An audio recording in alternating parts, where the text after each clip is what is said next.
You know, when you look at Young, Famous and African, I went on to work on it. So you think you can dance. And whilst I was enjoying that process, I got called by the executive producer to say, we're taking you off this job. I'm like, okay, what have I done wrong now? Because I'm enjoying this. They're like, no, we want to put you on SA's Got Talent. Growing up, they taught us that you can be anything that you want to be in the world. It might be your Christmas plays, it might be drama clubs. I would be there. If it's a talent search competition, I am there. I was just that child. Where do you want to go at the end of the day? I'm very ambitious. I knew at a certain age that I wanted to produce. And for me, by the time I got to 28, I was already producing.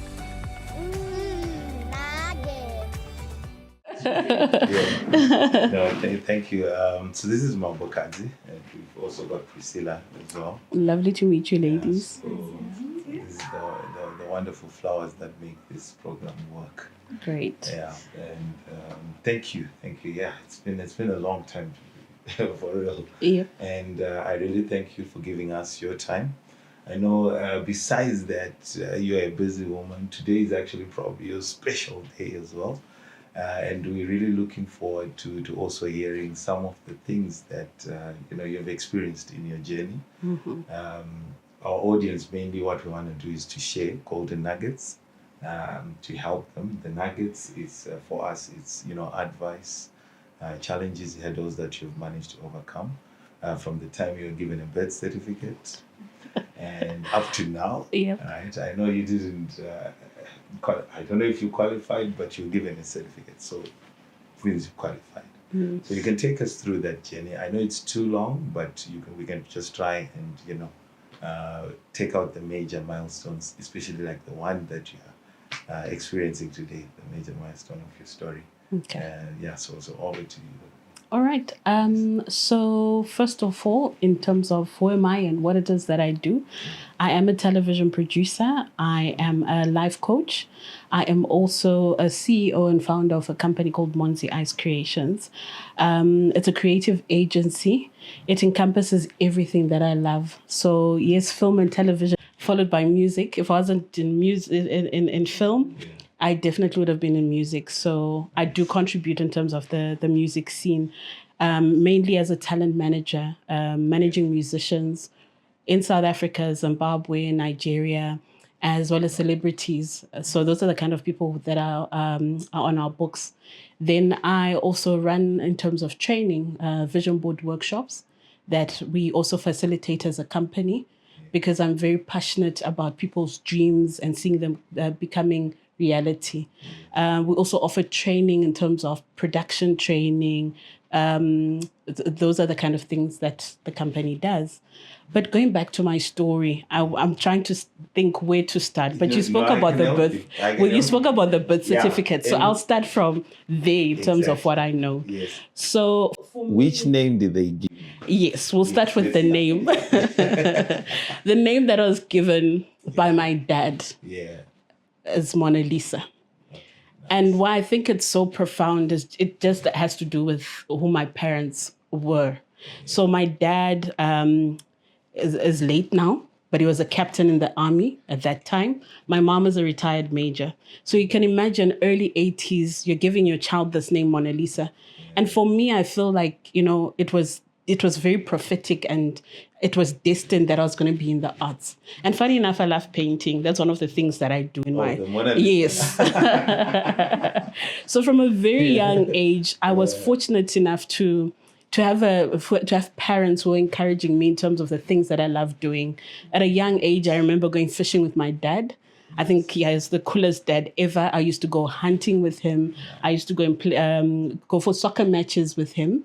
I used to go for music concerts. So in terms of my love for arts, it really stemmed through from my dad at a young age. And then at school there was any play, it might be your Christmas plays, it might be drama clubs. I would be there. If it's a talent search competition, I am there. I was just that child who loves jumping speakers. Yeah. Anyway, Beautiful. I was just that child. So from a young age, I did know that I wanted to be in the art space, being a creative. So I continued doing that with the support of my parents. But at the age of 14, my dad passed away. And my whole world came crashing because I was daddy's girl. We used to do everything together. And now you are passionate about something, but at the end of the day, there's also school that you now need to pursue and be serious about. But irregardless of what was going on, I tried to keep that fire on. Remember in high school, I even won prizes for drama. And I got an opportunity to get a scholarship. I think I was about 17, turning 18. And that was for me to study drama at Rhodes University. And my mom was like, that's not happening. I am not completing this form. You see the situation that we're in. You're literally a breadwinner. You're the oldest, deputy parent. Yeah. Either be a lawyer, be a doctor, something. But already I was, in terms of the combination of subjects that I was doing, it was all arts. And I was like, Mom, I'm passionate about arts. Then she said to me, if your A-levels are great, this is the deal we'll make. You have to take a gap year. Within that year, in terms of your gap year, you need to prove it to me that with just talent, you're going to be able to succeed. So I took up the challenge at 19 from my own apartment, stayed on my own. That was in Harare while she was staying in Kwekwe. And I got my first job at the National Arts Council, working as an intern, as a festival coordinator. From there, I started working with various organizations, managed to get myself on one film as an extra. And I went back to her and I'm like, this is my evidence, my portfolio of evidence. This is it. Then she was like, okay, cool. You have challenged me. Let's apply. Then I applied for university and I got entry at the University of Pretoria. So now I'm 20, I've come to South Africa, it's my first time. First year is going on well. I'm doing very well at school. I'm having the best time of my life. So the first semester went by, the second semester went by, I'm done with first year. And unfortunately, when we had our semester break, as soon as I was getting home, the night before, my young brother had been involved in a car accident and he died. So now I'm like, okay, this has happened. What about school? So my mom had to sit me down to say, yes, your money for school fees was available, but we're now taking it because we need to fly your brother's body from Bulawayo to Harare because his injuries were bad. He couldn't travel by road. And I'm just like, okay, this is life. This is what has happened. And why am I saying, one might ask, why am I telling you such personal stories? But what happens in each and everyone's life, we've got certain timelines, we've got certain deadlines, but life happens.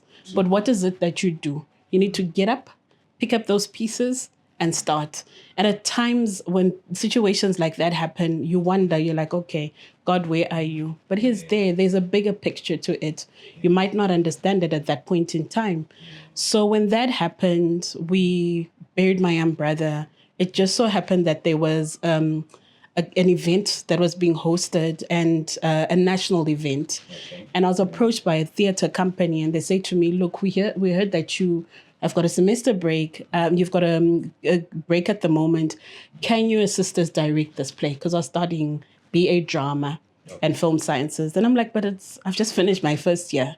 Are you willing to take up a director like me? They're like, yeah, please do it. Fresh amateur. Yes. Then I'm like, okay, cool. Let's do this. Yeah. So I went, I did my part, I directed. Unknown to me, Tsitsidanga Remba was the executive producer of the entire event because it was being broadcast live on television. Okay. Then afterwards, she came to me and she was like, the way you directed, you were paying attention to the cameras. Like, you knew exactly how your actors were supposed to exit. Mm-hmm. Have you ever thought of pursuing a career in film? And I'm like, we're being taught basics at school, but like, I didn't think of it like that. You wanted to go back to academics. Yes, I wanted to be in front of the screen, not behind. Yeah. This is like, I don't know. I've got a feature film that I'm doing in a couple of months. Yeah. I could give you an opportunity. Yeah. Then I'm like, okay, from the look of things, I'm not going to go back to school anytime soon. Best that I make use of this opportunity. And that's how I started my journey in the industry. I was given my first break by Titidanga Rimboa, and my first job was an assistant to an executive producer. And you are not fortunate to even, when you're starting in the industry, to work in such an office. Usually you start off as a runner. You're the one who's making coffee for everyone, making copies, doing anything and everything. But I started off working in a producer's office. From there, I got another job at the Zimbabwe Film Festival Trust, working with people like Rumbika Tedza and Nakaima Tema, and they mentored me throughout the years. Yeah. And sorry to hold you there, Monalisa. Were you still in school now, or you had stopped now? You had now diverted, since you were an employee at the house, the first one. Yeah. You needed to make sure bread is there. Yep. So now, had you stopped school to move to? Yep, I had to stop school because also for us as a family, there was no way I was going to leave my mom alone during that time because, it was a short space. Everything happened in a short space of time. I'm 14. She's lost her husband. A few years later, it's a son. So we just needed to be together as a family, and it made sense at that point in time. And as years went by, I had to take myself back to school and study and upgrade myself. But I'm thankful for the opportunities that came my way. And, they always say you're as good as your last job. So whatever opportunity that you're given, give it your all. Because from there, you never know, what else will come from there. Yeah. I just wanna ask you to pause there. I've got some questions from the time you were growing up. I like the fact that you mentioned that you were given responsibility quite early. That's you moved. Is it 19 when you started staying alone and started taking all the responsibilities and stuff? What do you think was your what was your drive into that? Because you're moving into something new, and as a woman as well. What was your drive to say, look, you know what? No matter what I'm gonna face, I'm just gonna do it. I'm moving from Kwekwe. Is it? Yeah, I was moving from Kwekwe to Harare, big city, right? I'm just gonna do it. Yeah. What was pushing you? So for me, I think number one, I knew from a young age in terms of what it is that I wanted to do. I knew what my dream was. I knew it from day one that this is what I want to become. So irregardless of what might stand in my way, I am willing to face it head on. And it's not like my mom gave me an ultimatum to say you have to leave the house. But growing up, they taught us that you can be anything that you want to be in the world. And when you go for something, there are two things that can happen. It's either you're going to make it or you will not make it. And if you don't make it, I could have gone back home to Kwekwe. But being the person that I am, I don't die. We kept fighting. So for me, that was one thing that kept me going. And the fact that my dad always used to say to me, what a guy can do, a girl can do it, if not 2 times better. So those are the things that kept me going at that time. Brilliant.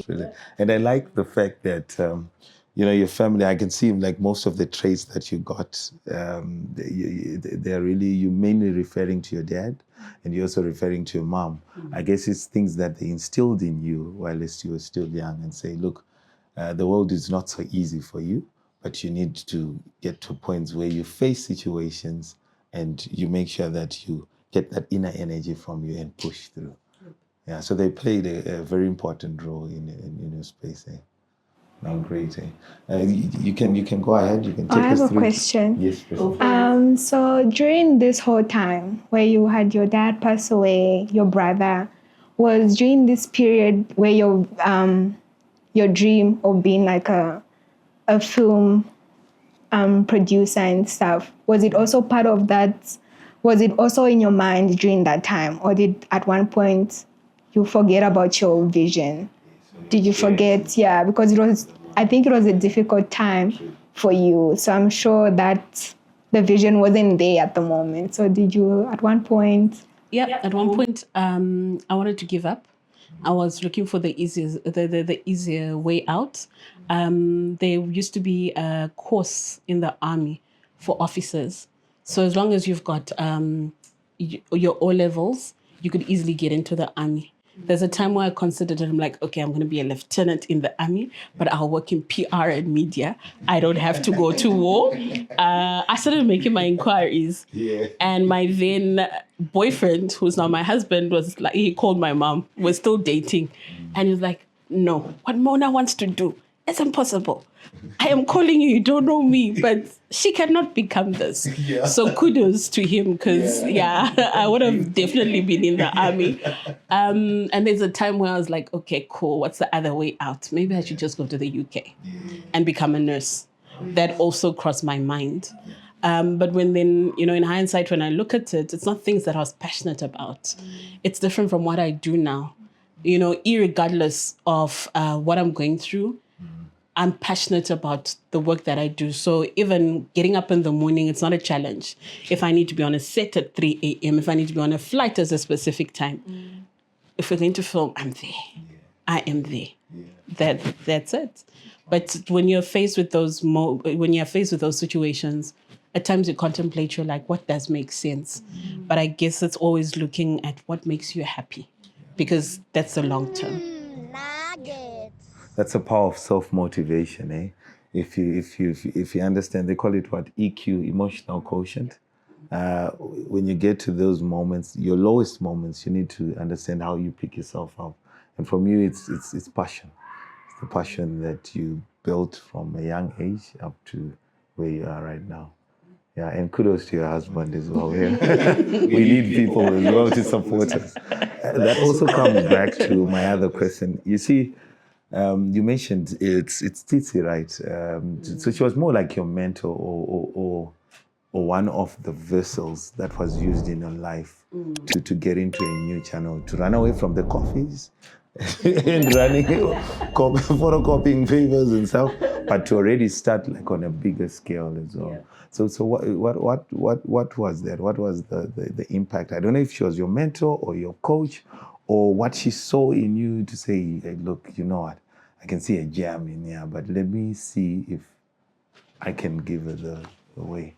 Yeah, for me, when I look at it, yes, there is the aspect of mentorship, but she did see the potential in me.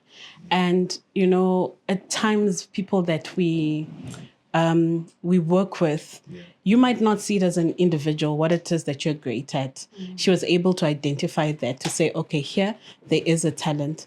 And just from that one instance that I've given, there were other ladies who then gave me opportunities. Right. So for me, I am really a product of mentorship. That's what I am. Till this very day, I still go back and consult. I still speak to them if there's something that I want to do. A few weeks back, I wanted to do a submission for a documentary. And I called up Rumbi to say, sis, how do I go about this? This is what I want to do. Do you think that this pitch makes sense? And she was like, okay, cool. I think this will work, because she's brilliant at documentaries. And then we have someone like Nakai Matema, who's good with short films and with training. If I've got any question, I pick up my phone.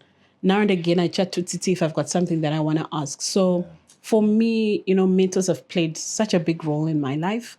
They've walked the journey, so it's less mistakes on my end. You've got has been paid.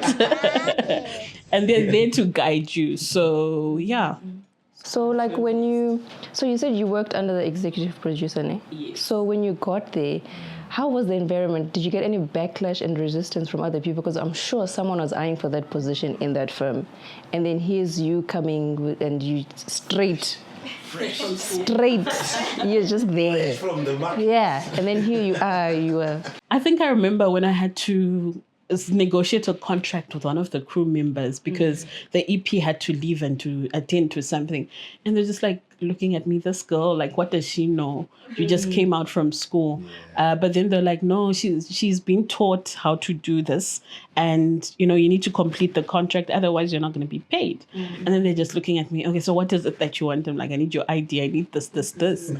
And they did complete the form. But what I found even on being there on that set, it's just teamwork. That's where I learned about teamwork a lot because, when it's film or even if it's television, you don't work in silos. You work together as a team because at the end of the day, that product, it's all your input. It's not only one person.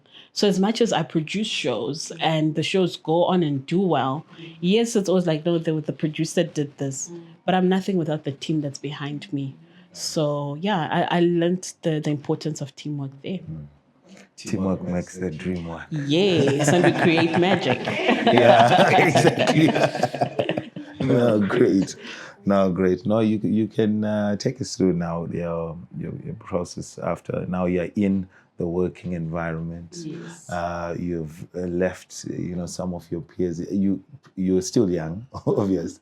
But now you're facing things that happen in the working environment, working with people, working with managers, and working with your clients. Yeah, you can take us through that journey as well. All right. So, working at the Zimbabwe Film Festival Trust, that's where I was. Got to experience, being part of a film festival, which was great. I got to meet some of the renowned filmmakers now who were starting off. I remember I met Vincent Moloi.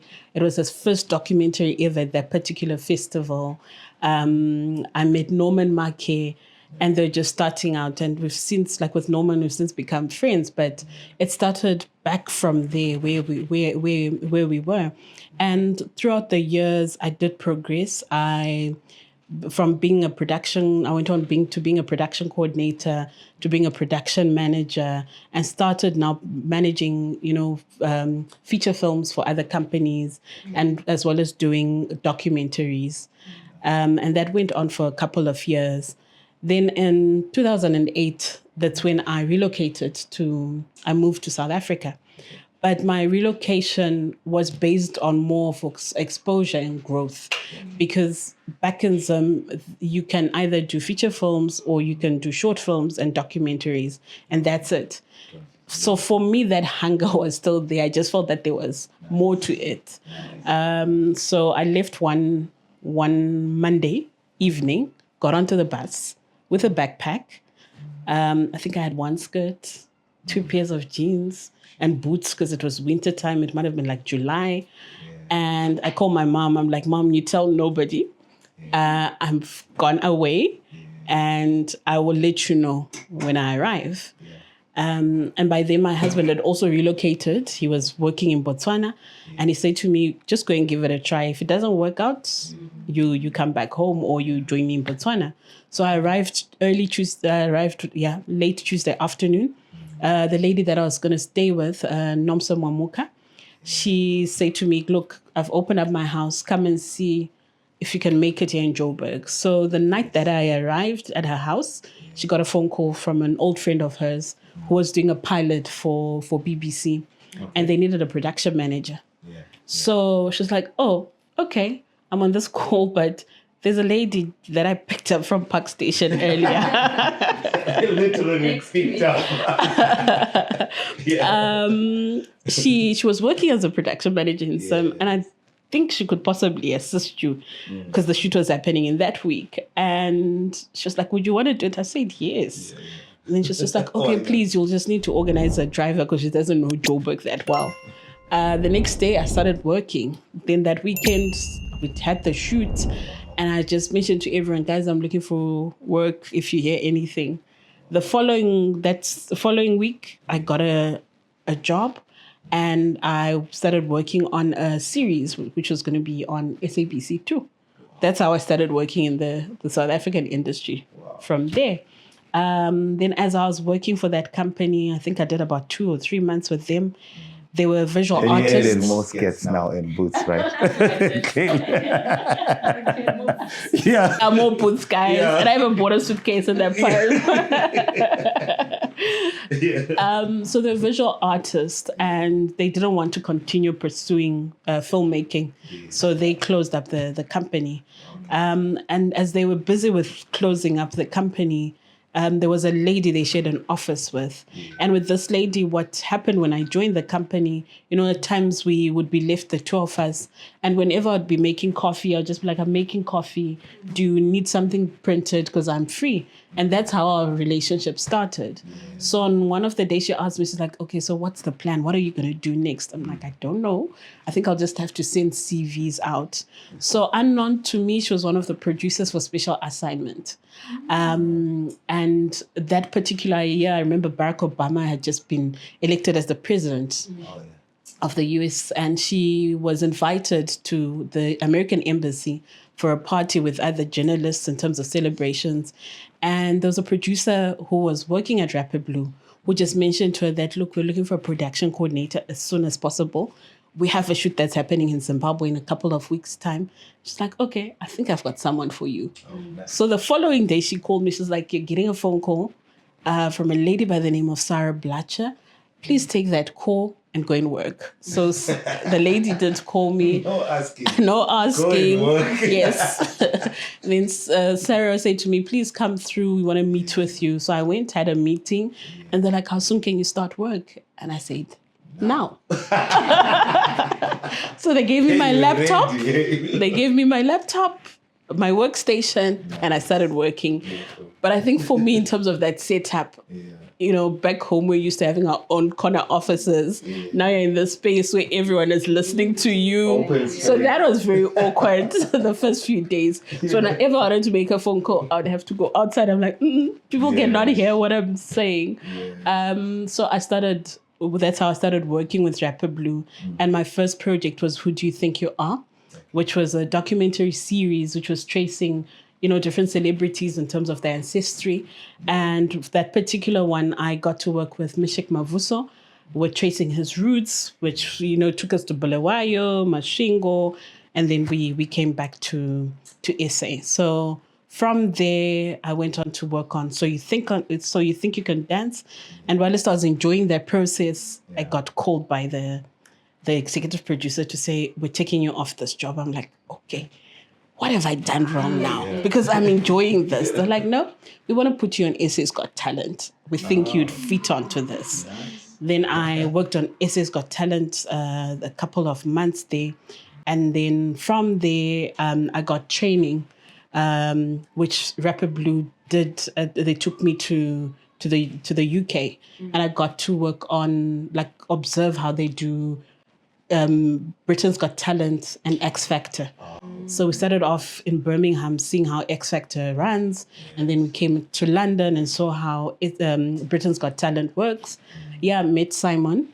Just like, you guys are from Africa. I'm like, I'm from South Africa, but originally from Zimbabwe. So that was a great experience. And from there, I started producing. Sorry, on there. So even when you started moving from your own, office and stuff and getting to an open plan, and the culture difference now. And how did you handle that? I know you've got that resilience, but how did you handle that? I was going outside to make phone calls. She made a plan. I made a plan. But also, I think the other thing which was weird, you know how with us back home we say, sir, ma'am, Mr. So-and-so. Yes. Now it's first name basis. You can't just be like, Mrs. Chisango. No, it's Monalisa. True. It's Kuda. It's like that. Yeah. So it was just a bit of adjusting, and also smoke breaks. Every few minutes someone is going out for a smoke break. But anyway, I got used to that. Then when I came back from the UK, I became then the person who was mainly working with the executive producers on SA's Got Talent. Started off as a line producer, then moved from being a line producer to being the series producer for the show. And I did that for a good 5 years, producing that. Then I also did another couple of years producing some campaigns for SA Tourism as well. and working on various shows that Rapid Blue were doing at that time. And I was fortunate enough because Rapid Blue is one company that brought in the biggest formats from Europe to Africa. So because of that and my experience on working on SA's Got Talent, I got to go into every territory in Africa wherever they're producing Got Talent for the first time. So for instance, when Nigeria was doing Nigeria's Got Talent, I would go in as the fly-in producer, see how they're filming, if they have any challenges. The other time we're setting up Kenya's Got Talent, I also had to go and just oversee that and start the process. So that was quite cool. That was nice. Yeah, because they also, as much as we're in Africa, we've got different ways of doing things. Yes. And the fact that you're also you're helping people identify talent in a different space. Yeah, that should have been a proper amazing experience, eh? Any mistakes? Oh, sorry. Any mistakes you've ever made that cost your employer, company, yourself? How did you rectify? I wouldn't say it was a mistake. Yeah. But we had an incident. That incident was so scary. We were filming. Yeah. What were we filming? Which was, unknown to us. We had a venue. It was raining. And normally when there is like a flood alert, there's an alarm that's supposed to go off. And that alarm didn't go off for some unknown reason. So we are upstairs. We're having auditions. Yeah. And then the next thing we're seeing cars floating and we're like, what's going on? Where was this?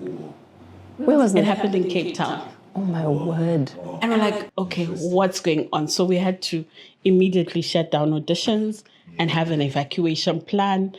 And for that night, I was just like, oh God, the executive producer is going to be so mad at me. What am I going to do? They're like, it's beyond you. It's beyond. Even the venue did not notice what was going on. So it was a panic moment, but it was like, know what? It's nature. Client was like, we'll facilitate. We'll have another audition. And that happened. But yeah, that was one of the experiences that we had. I'm just trying to think what else happened that was scary, or I made a mistake. Nothing. I'm sure Netflix doesn't accept fixing our problems. The world is perfect. No, guys. No, the world is not perfect, but we always find solutions. I think everyone that has worked with me knows that for me, everything is a conversation.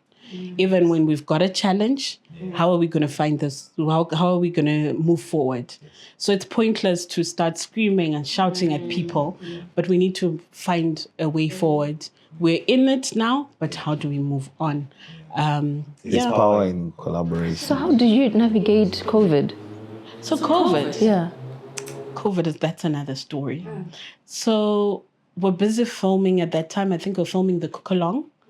And at that time, we were actually going to farms because we wanted to know, like, in terms of produce, where does it come from, find ingredients, and people would come and cook. And when the announcement was made in terms of lockdown, which is like, with everyone, 21 days of not doing anything. But then it then impacted us later because we're one of the industries that opened up late. Yeah. So fortunate enough for me, I think I was working from home for a couple of months. Then it went quiet because we couldn't get the editors to work in one space. So you'd need to transport hard drives. They work. Once they're done, it's a whole logistical nightmare. Yes. But in terms of production, so in terms of that particular project, it then took us years to complete it. Because we started working on it in 2022, but it only got then, we broadcasted only in 2023. So it was like almost like 4 years later. So that was a bit of a setback, but eventually it did come out, and it was the first cooking show that Netflix bought actually from Africa. So it all worked out. And then from a production perspective, that was the year where I got to produce Real Housewives of Durban, the first season ever for KZN. And during that time, you had to ensure that you sanitize, you have masks. And most sets, like especially soapies, where you would either filming Vango, Generations, Kim Sam, you'd always hear that after a few days, they've closed set because someone has COVID. So you were involved in all this series and soaps and stuff? No. We just knew that this was what was happening. So my focus mainly is reality television. Yes, I do know how to do drama series and feature films, but I found that in terms of my niche, it's actually reality television. That's my space. So at that time, we were always worried every day to say, you've got this number of crew, maybe I think it might have been 75 at that time, and you're all staying, because we had to stay in one place. If someone is to have COVID, it means that we have to shut down.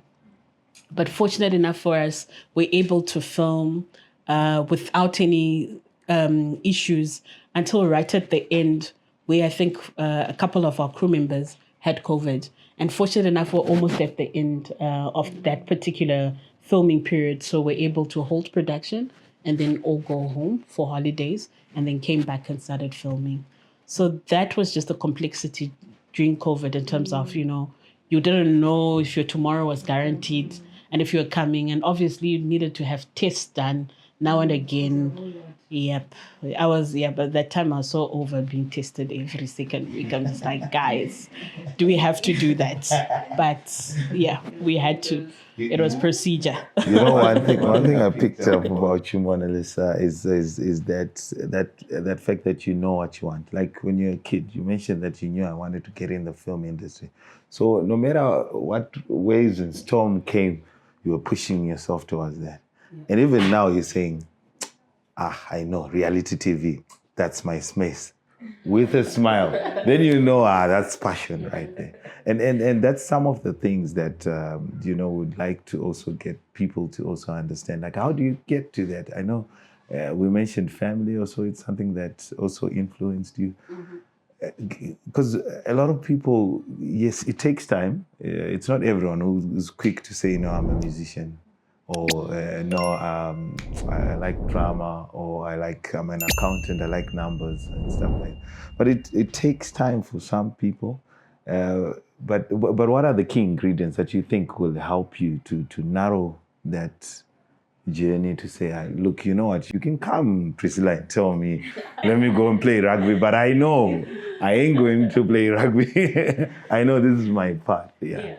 So what are the things that maybe also with what you've experienced in your journey that can help someone, narrow into their passion so that they keep on giving that edge, that energy to go through those trying times? Yeah. So for me, because it's a question that I always get asked, and my what I always look at is, what is it that comes to you naturally? What is it that you love? There are things that we look at and you're like, really, could I make money from sewing? Could I really make money from cooking? Could I really make money from playing soccer? So the first thing is to identify what you're good at, because each and every one of us were given a gift, a talent by God. And if you're able to identify that, that's where your money is, and that's where you will succeed. So if you're able just to say, what is it that you love doing? Because, later down the line, you might try all sorts of things. And I've had moments there where I'm like, okay, the industry at times that's quiet. And I try and do other things. I've had, a clothing shop where I used to sell kids, clothes for children. I've had a boutique. I've done anything and everything. I'm a hustler of note. But at the end of the day, when you look at it, you're like, no, this is not what I'm strong at. I'm one person who, after a couple of months, I'm excited. And then that excitement dies down. I'm like, guys, I'm closing this shop. Next thing, if you come to the house, I'm like, oh, I've got some jewelry there. Would you like some? I'm giving away the stock. If there are clothes, I've got clothes. Oh, what's your size again? I'm giving you your children. I'm giving you clothes. And I realized that, no, I'm not called into this space. This is not me. Give me anything that is visual, that is music. I will thrive in that space. So it's being able to know what your strengths and what your weaknesses are. If you're able to do that, then that's the starting point. And also asking people. We never, have questions. Have account. It's almost like having a sounding board to say, look, I want to do this. What do you think? I think we're always scared of failing. Yeah. But if we fail, You don't want to look vulnerable in front of our peers and yes, friends. yeah, because someone is going to will advise you to say, actually, Kuda, you're a great organizer, you're a great speaker. I think you should pursue ABC. Ask around, and people will be honest with you and tell you. Yeah. No, that's quite powerful. You mentioned also learning, and you said you like anything visual and stuff. Yeah, that's cool. And I was chatting to someone recently about even the education system, and we were talking about some of our peers, and we were saying, why were they always good? We used to play with them, but when it comes to exams, they are on point. What's up? And then the other thing that we realize is you need to understand your learning style. Like you're saying, you need to understand who you are, and you can do it by asking people because they're with you most of the time. They'll say, when you get to this level or when you're doing this, you seem like you're happy and you're at your most, you're at your highest. There's some people that can learn by reading. There's some people that can learn by just listening only and they're sharp. Some by just watching the visuals and stuff. Yes. And a person can narrate a literature book, Macbeth, because they saw the movie. But if you give them the novel, they won't know anything. And they can't write the exam. Yep. So it's a bit of, I think education systems should also consider that so that it becomes a fair ground to everyone. Because the people that we think they're brilliant because their learning style is being used in the system. And we are forgetting the others. Yeah, and just to comment on that, till this very day, I struggle with using just one pen. So when I'm writing in my notebook, I have to have different kinds of pens. With different colors. It must make sense. When you tick, it must be the red one. The headline must be pink. The note must be blue. Conclusion must be black. And I have to have highlighters. Any production that I go to, they know. They're like, Mona, we've got you different pens. Because if it's going to be black through and through, you're going to lose me. Yeah, we've got your twin, She's got a pack of pens.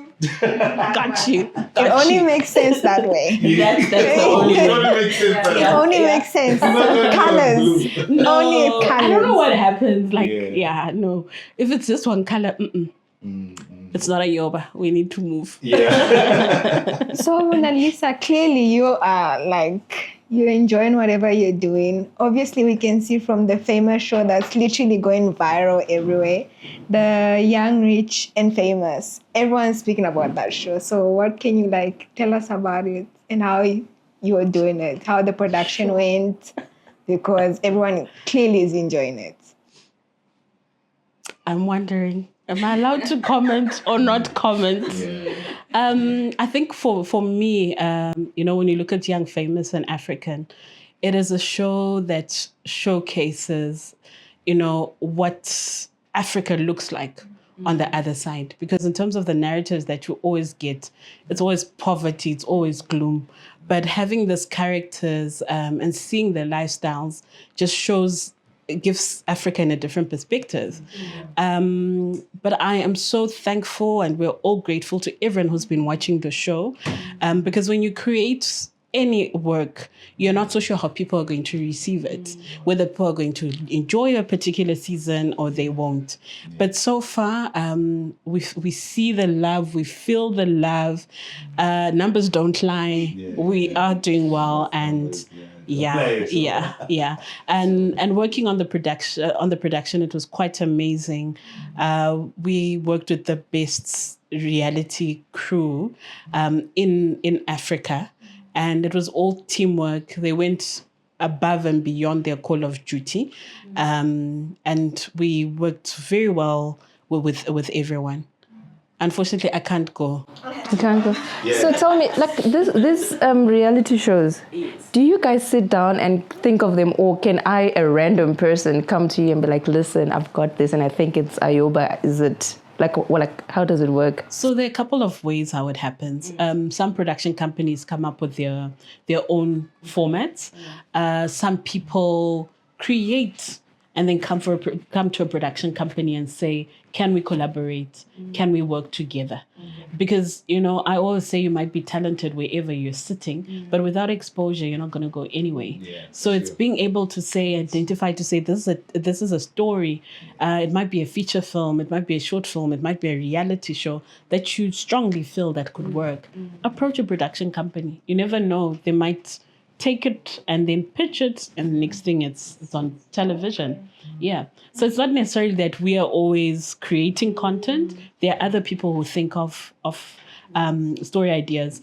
And Young, Famous, and African was created by two of our EPs, Peace and Martin. They created it, but it's produced by they produced it together with Urban Brew.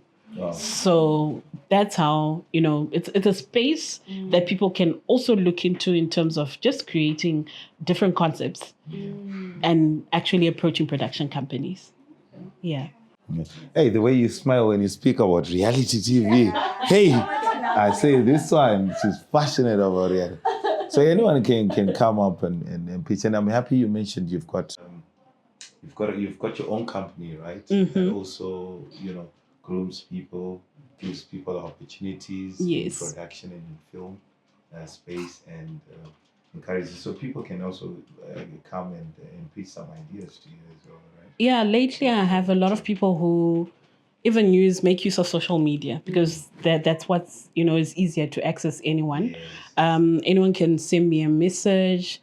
It's either we set up a physical meeting or it's a virtual meeting. We always sign what we call a non-disclosure agreement, an NDA, because we need to protect your idea. Yeah. I don't want a situation where you come back and you're like, but Mona, my idea was like this, and now you're producing it, it's coming out like that. So, and what people also need to realize is that the ideas most of the times are very much similar out there. It's just how you then execute it.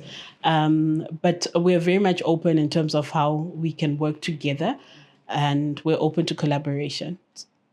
What's the name of your company again? The company is called Monzi Ice Creations. ICE. Yes. Is that an acronym for something? No, it's just Monzi. Growing up, my young sister used to call me Monzi. Okay. That's where it emanates from. Okay. So Titi is the one who's like, my sister's name is Titi. She just used to call me Monzi. And then I was thinking of a company name, and I'm like, Monzi.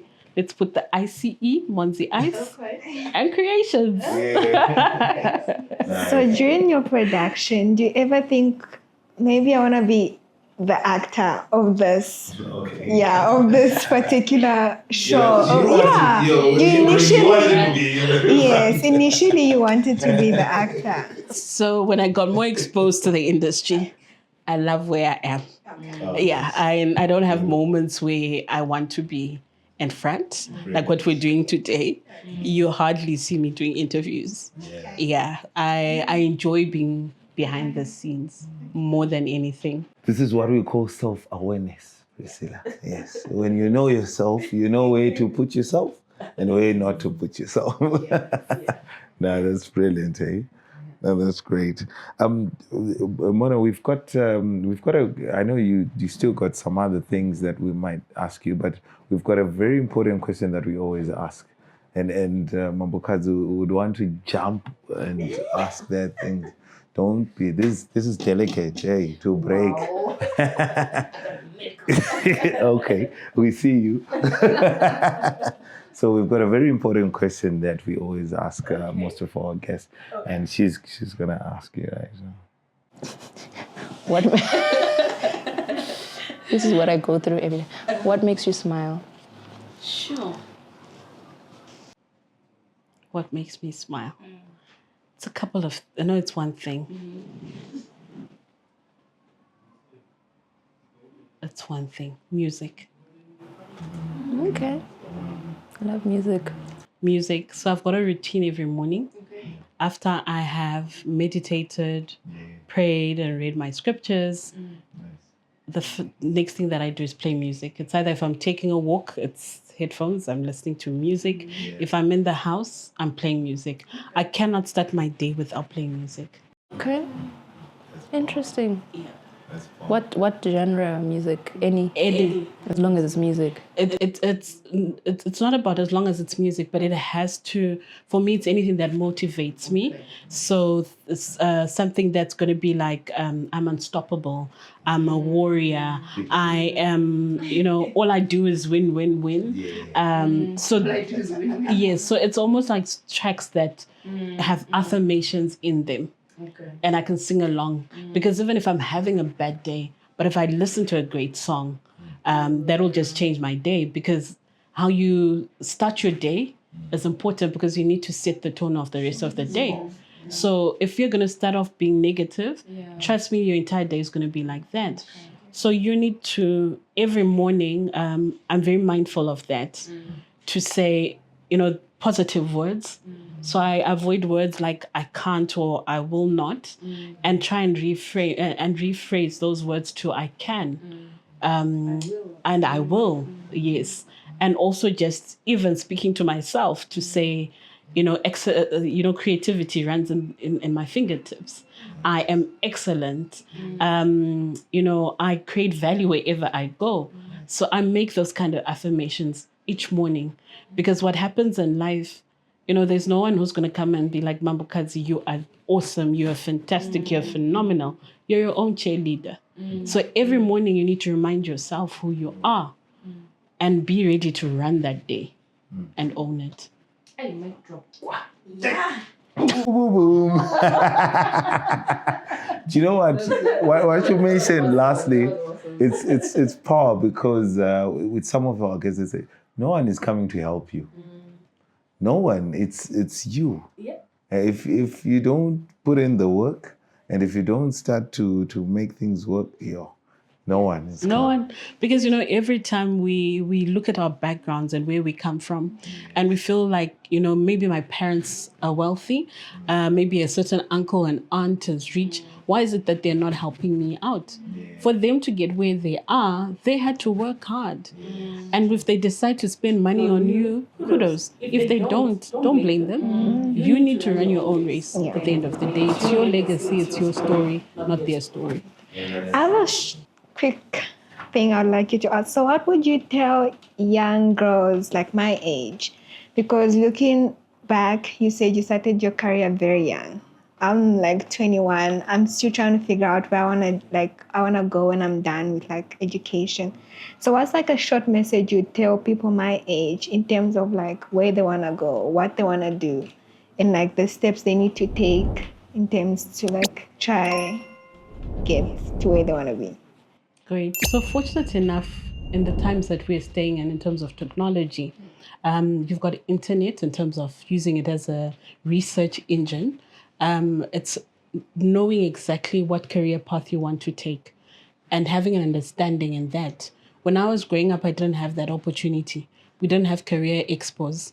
We didn't have and no career guidance. We didn't even have counselors at schools. Nowadays, you've got counselors.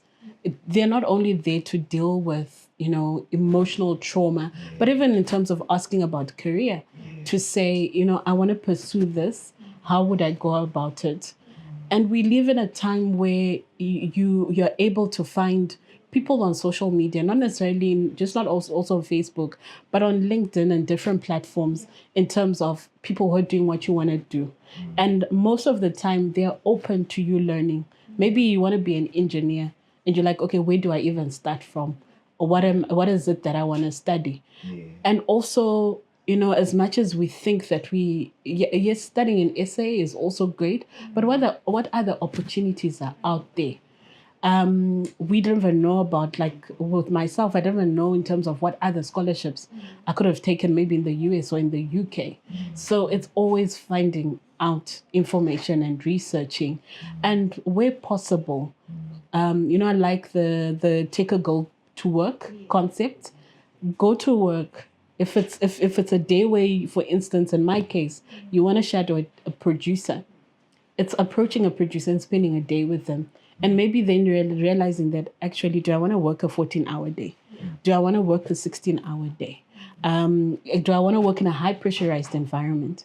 Am I a people's person? Maybe I'm an introvert. I don't want to interact with people. But as a producer, I'm like, I always laugh. We call ourselves counselors.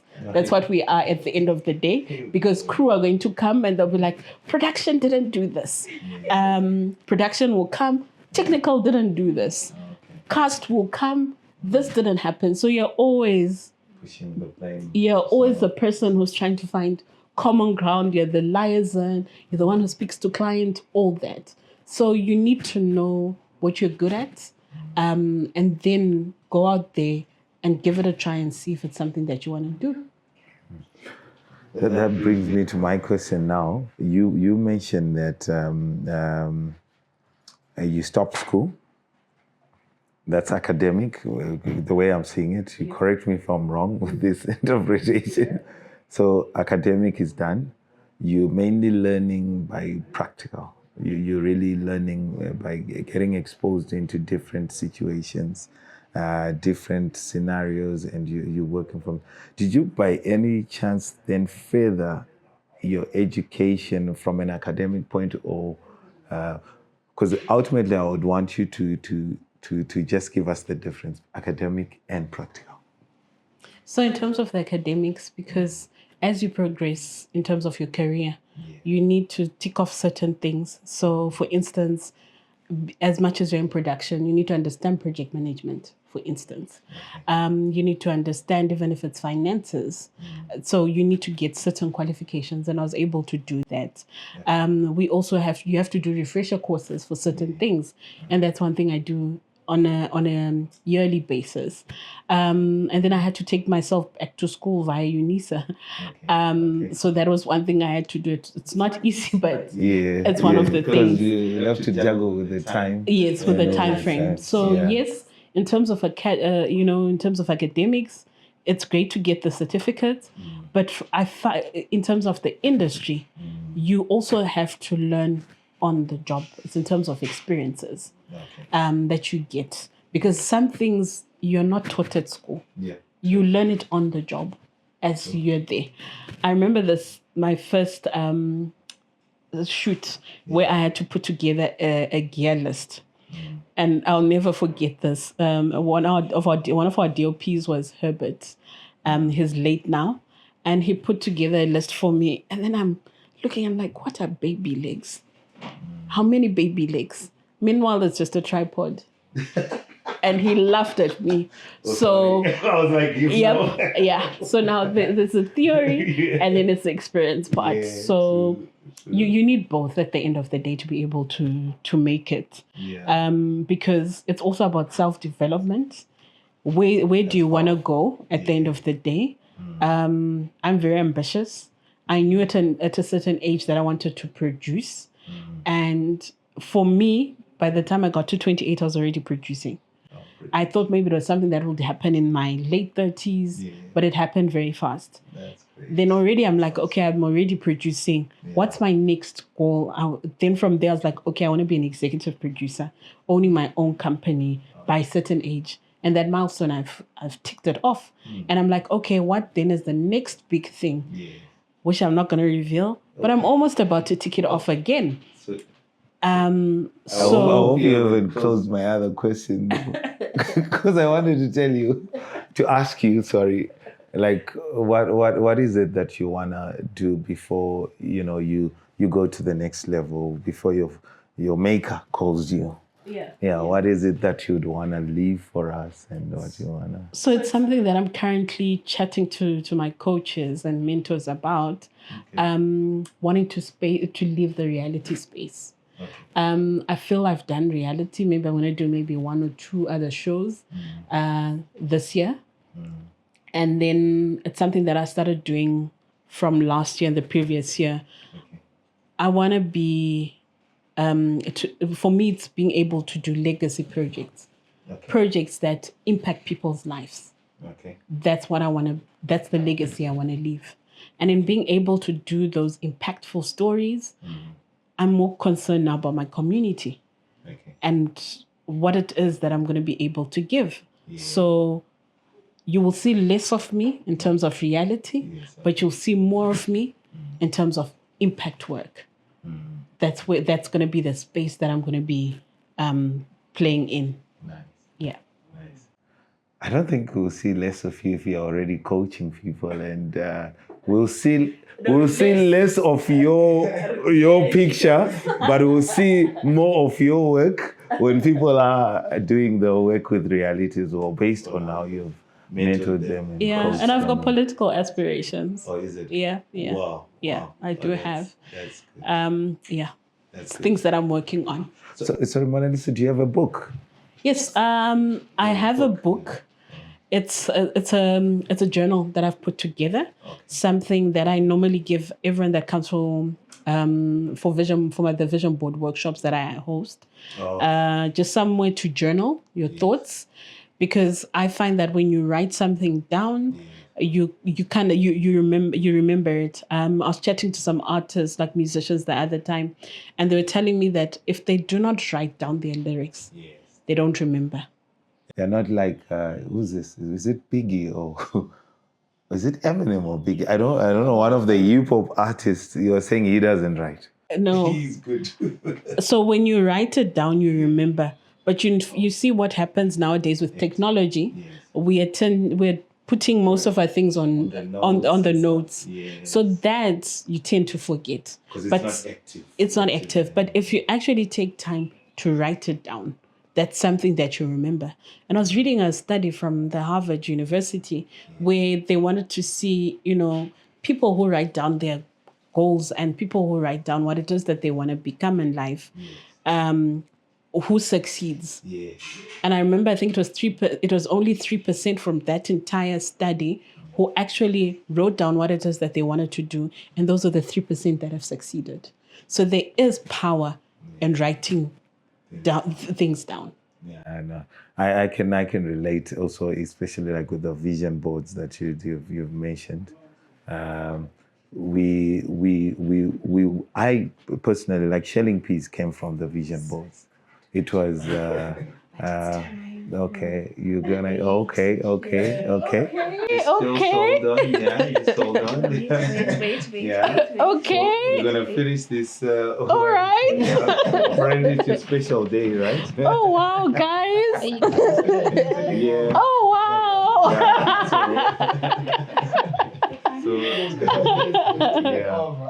So Yeah, Thank you. this is part of a present that we're giving you from Shelling Peas. Something custom made for you. We know you've got a sweet tooth. Yep. So there's something sweet for you in there. Thank And the rest you also read up in there. And we've also got some flowers as well for you with the team. And then they found some fans. The gate crashes. They're part of the.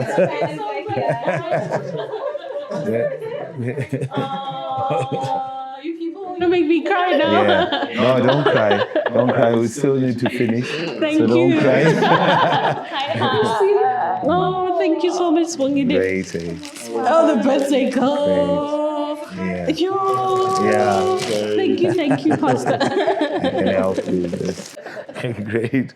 So I wanted to know also about the book. Is it something that you are gonna give away to people, or it's something that's just your own thing that you work with? So it's something that I'll give away because it's almost like it's material for the vision boards. So I will give away.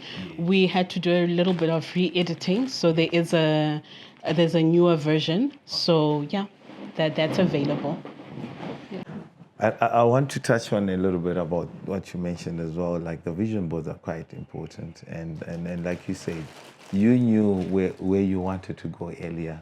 So you had visions. Probably you were dreaming about this when you were young, based on what you were seeing and the experiences you've been going with your dad and all that stuff. And yes, you like to dance on top of the speakers, but it's okay. But music was in you. Like now you mentioned you've got a routine daily. Yes. And I guess that's something that's important. I guess you also touch on that when you speak about the vision. It's more like you are creating where you want to go while you're still here. Obviously, there's going to be, good times, bad times, confusing. I call them seasons. Summer, autumn, winter, spring. But you still need that energy, the passion in you to say, let me push and get there.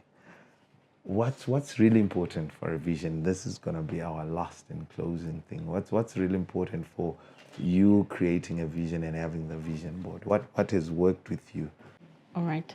So I think I'll summarize it in terms of what a vision board, because someone might be watching from home and they're like, okay, we keep hearing about vision boards. What are vision boards? Because what a vision board is essentially, beginning of the year, we all have a list in terms of resolutions, goals that we want to achieve. So I want you to picture those goals as images. So for instance, you've got a fitness goal, and the picture that you would have to look for is of someone either on a treadmill, running, or cycling. It's those images that you'd essentially put on a vision board. But what I always say to everyone that I coach, I say, the one thing you take away from the session is that if you can see it in your mind, you can hold it in your hand. Repeat that. Did you hear that? If you can, what? If you can see it in your mind, Yeah. you can hold it in your hands. So I'll go to Priscilla. I'll go to Priscilla right now because you asked me a question as a young lady. Yeah. I would like you to close your eyes. You can close your eyes. Where do you see yourself in the next 5 years? Corporate. Working at which place? Is it a bank? Is it a financial institute? What is Discovery. Discovery? And how is that making you feel? Happy. I want you to keep that feeling and open up your eyes. How do you feel? Happy. And how was that visualization? It came to me. It was easy. So it's within reach. Yeah. And my work here is done. Oh, don't give us the invoice. We won't pay it. Nice. No, thank you. No, thank you. So today we didn't do coaching. I'll come another day and we can do coaching. But I want you to keep that in mind every time when you think of what is it that you want to become. Just visualize. Take a few minutes and always hold on to that. And that's a picture that will take you to the next level. There are days where I would think and I'm like, okay, I want to be Oprah. But when I think of Oprah and I'm like, Oprah had a network company at age 55. But at my age, how am I going to get there? So you're already putting milestones for yourself. I'm already thinking of what kind of stories am I going to be telling? What facilities do I need? So visualization is very important. And this is for everyone, all ages. All ages. In one of my workshops last year, I had a 6-year-old by the name of Atara. Okay. And on Atara's vision board, she put in a book that she wanted to publish. She spoke about how she was starting school and wanted to get trophies. Last year, because when I do a session with you beginning of the year, I then have a review session at the end of the year. So we're now doing her review. And her mom then sent me a note and she just said to me, Atara has managed to achieve everything that's on a vision board, including a book that she's now published, and it's available it's available now. She's selling it. Wow. So vision boards at any age, I actually encourage especially parents to teach their children to do vision boards together with their kids. It's important for you to know as a parent what is it that your kids are passionate about. Growing up, I was fortunate enough because my parents could do that. We didn't do vision boards, but they had an idea of what it is that I want. But I never got to know their visions and their dreams because it becomes a discussion because you're doing it as a family. You already know that as parents, this year we want to have like a family holiday. And if we're going to have a family holiday, you're already telling the kids we're going to need to cut back on certain things. If we're having McDonald's every Friday, mom is going to make burgers. Because come December, we're going to go to Disney World, for instance. So you're already instilling in them a culture of saving. They already understand that. And the habits from a young age. And I like the key fact that you mentioned that when you picture it, you tag it to a feeling. That's quite important when you have that. because that's what's gonna continuously drive you to where you want, because you want to have that feeling. You want to have it. And that's going to push you. Thank you, Monalisa. I know we're gonna have some more sessions with you. We don't want to keep you too much. It's a special day for you. Thank you. Yeah, it's a big milestone for you. So yeah, but thank you for your time. Thank you so much. And thank you for the spoils. Yeah, we've also got music. The guys can sing for you. We've got Dylan and Proud. They're in the bass, soprano, and then we've got I don't Priscilla. men. But they'll sing for you for your birthday.